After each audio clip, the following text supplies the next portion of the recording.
Hello everyone, আজ আপনাদের সাথে শেয়ার করব তাল দিয়ে দারুণ একটা মজার কেক রেসিপি। তাহলে চলুন কী কী উপকরণ লাগে সব কিছু শেয়ার করব। প্রথমে এখানে তাল নিয়ে নিলাম, এখানে নিলাম চিনি, এখানে সুজি আর লবণ নিয়ে নিলাম, এখানে নারকেল কোড়া নিলাম আর নিয়ে নিলাম 1 কাপ দুধ। এখানে নিলাম বেকিং পাউডার, এটা মূল্য 80 টাকা। এই বেকিং পাউডারটা আপনারা মুদি দোকানে পাবেন। তাহলে এখন চলে যাব কেক বানানোর মূল পর্বে। প্রথমে এখানে একটা মিক্সিং বল নিয়ে নিলাম বা বাটি নিয়ে নিলাম, দিয়ে দিলাম 1 কাপ সুজি আর এখানে দিলাম স্বাদ মতো লবণ। লবণটা আমি আমার স্বাদ মতো দিয়েছি, দিয়ে একটু নেড়ে ছেড়ে আমি দিয়ে দিব বাকি উপকরণগুলো। দিয়ে দিলাম 1 কাপ দুধ, দুধটাকে আগে থেকে জাল করে আমি রেখেছি, আর দিয়ে দিলাম 1 কাপ চিনি। এখন একটু নেড়ে ছেড়ে দেখব আমার কতটুকু দুধ লাগে। দেখতে থাকুন কতটুকু দুধ লাগবে। আমি যেহেতু কেকের একটা পাতলা ব্যাটার তৈরি করব, সেক্ষেত্রে যতটুকু দুধ লাগবে ততটুকু দিব। তারপরে আমি এই হ্যান্ড উইচ দিয়ে ভালোভাবে মিশিয়ে নিব।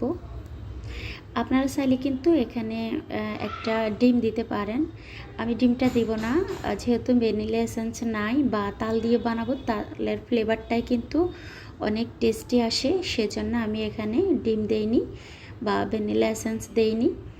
এই যে দেখুন, আমি কিন্তু ব্যাটারটাকে 20 মিনিটের মতো রেস্টে রেখে দিয়েছি। তারপরে আমি 20 মিনিট পরে ফিরে আসলাম।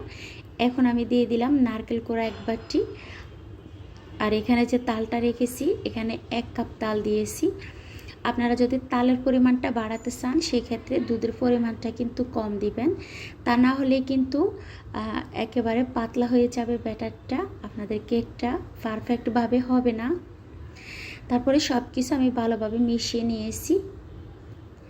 এই যে দেখুন, অলরেডি আমার কিন্তু কেকের ব্যাটারটা একেবারে রেডি। আমি এখন সর্বশেষ দিয়ে দিব এখানে 1.5 টেবিল চামচের মতো বেকিং পাউডার। এই বেকিং পাউডারটা দিলে কিন্তু একেবারে কেকটা ফ্লাফি হয়।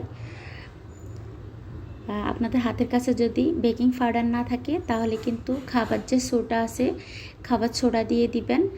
আর আমি দেখুন আজকে 3 রকম বানাবো, সেজন্য বাটি, ছোটো কাপ কেক আর চায়ের কাপ সবগুলো দিয়ে আমি কিন্তু বানিয়ে নিব, সেজন্য আগে থেকে তেলটা ব্রাশ করে নিয়েছি।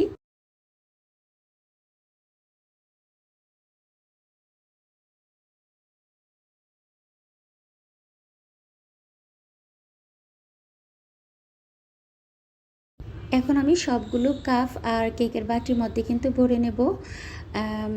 এখানে আমি পুরোপুরিভাবে দিব না, একটু ফাঁকা রাখবো, যেহেতু বাফিয়ে নেব, বাফানোর সময় কিন্তু ফুলে ডাবল হয়ে যাবে, সেজন্যে।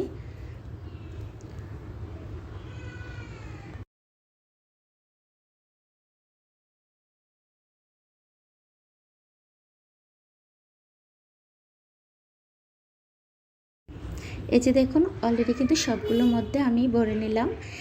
এখন আমি নারকেল দিয়ে একটু সাজিয়ে নিব। আর এভাবে যদি নারকেল দিয়ে আপনারা সাজিয়ে নেন, খেতেও ভীষণ মজা লাগে আর দেখতে তো সুন্দর লাগে। আজকে আমি গ্যাসের চুলার মধ্যে কিন্তু ভাপিয়ে নিব না, আমি রাইস কুকারে ভাপিয়ে নিব।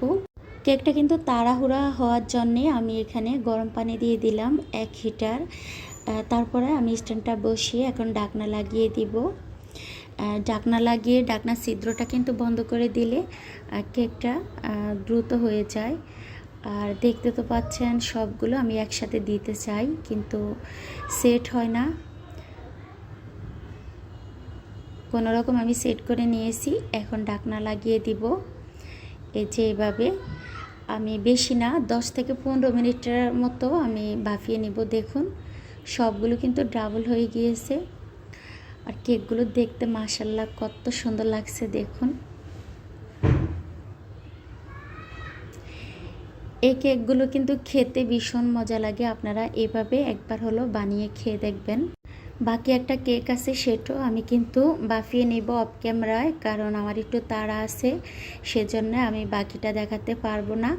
আর এই যে দেখুন, গরম গরম অবস্থায় কিন্তু আমি সবগুলো উঠিয়ে নিয়েছি, বড়টা পাচ্ছি না, সেজন্য আমি নুসনি দিয়ে উঠাইলাম। আর এই যে দেখুন, এটা আমি কিন্তু কেকের মোল্ডে দিয়ে দিলাম, যাতে করে আমার কেকের মতো পিস পিস করে কেটে নিতে পারি।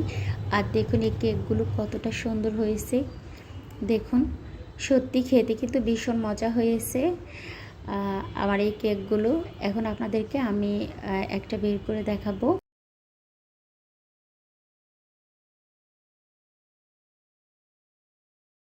আমার ভিডিওটি কেমন লাগছে, ভালো লাগলে লাইক কমেন্ট শেয়ার করে দেবেন, নতুন হলে সাবস্ক্রাইব করে দিবেন। আজ এ পর্যন্ত সবাই ভালো থাকবেন, আবার কথা হবে নতুন কোনো ভিডিওর মাধ্যমে। ওই পর্যন্ত ভালো থাকুন, সুস্থ থাকুন, আল্লাহ হাফেজ।